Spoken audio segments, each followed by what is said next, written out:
ভোরবেলা ঘন জঙ্গলের পাশে দাঁড়িয়ে আছে এক ক্লান্ত কাঠুরিয়া, তার মুখে চিন্তার ছায়া। হঠাৎই গাছের শুকনো ডালের উপর বসে থাকা দুটি ছোট পাখি তার দিকে তাকালো। কাঠুরিয়া, আজও যদি একটু ভালো কাঠ না পাই, তবে আমার ঘরে চুলা জ্বলবে না। আমার ছোট ছেলেটা সারা রাত না খেয়ে ঘুমিয়েছে। প্রথম পাখি। মানুষটা খুব দুঃখে আছে মনে হচ্ছে, তার চোখে তো কষ্টের ছাপ। দ্বিতীয় পাখি। কিন্তু সে তো গাছ কাটবে, আমাদের বাসা তো গাছেই, যদি আমাদের বাড়িটাই কেটে নেয়। কাঠুরিয়া, এই গাছটা যদি কাটতে পারি, তবে বাজারে ভালো দাম পেয়ে সংসার চলবে, কিন্তু আমি জানি এই গাছে পাখিরা বাসা বাঁধে। প্রথম পাখি উদ্বিগ্ন হয়ে বলল।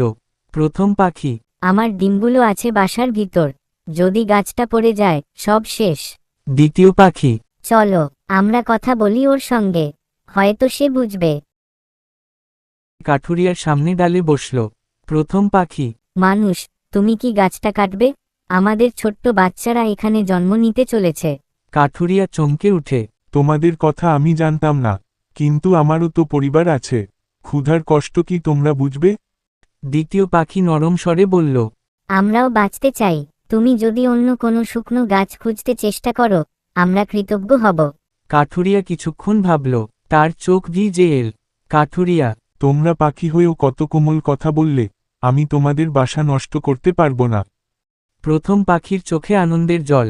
প্রথম পাখি। ধন্যবাদ মানুষ, তুমি সত্যিই দয়ালু। কাঠুরিয়া দীর্ঘশ্বাস ফেলল। কাঠুরিয়া। কিন্তু বলো তো, আমি কি করব?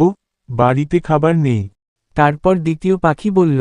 কি, ওপাশে বড় একটা গাছ আছে, কাল রাতে ঝড়ে তার অর্ধেক ভেঙে গেছে। সেখানে অনেক শুকনো ডাল রয়েছে, তুমি চাইলে সেগুলো নিতে পার। কাঠুরিয়ার মুখে ধীরে ধীরে হাসি ফুটল। কাঠুরিয়া।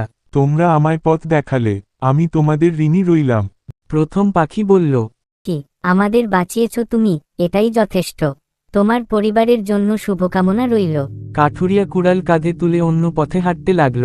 পেছনে থাকা দুটি পাখি সেই কাঠুরিয়াকে আশীর্বাদের চোখে দেখে রইল। জঙ্গলে হালকা বাতাস বয়ে গেল। গাছের পাতায় দুলে উঠল জীবনের গোপন সুর। কারো দুঃখ অন্যের দয়া জাগিয়ে তোলে।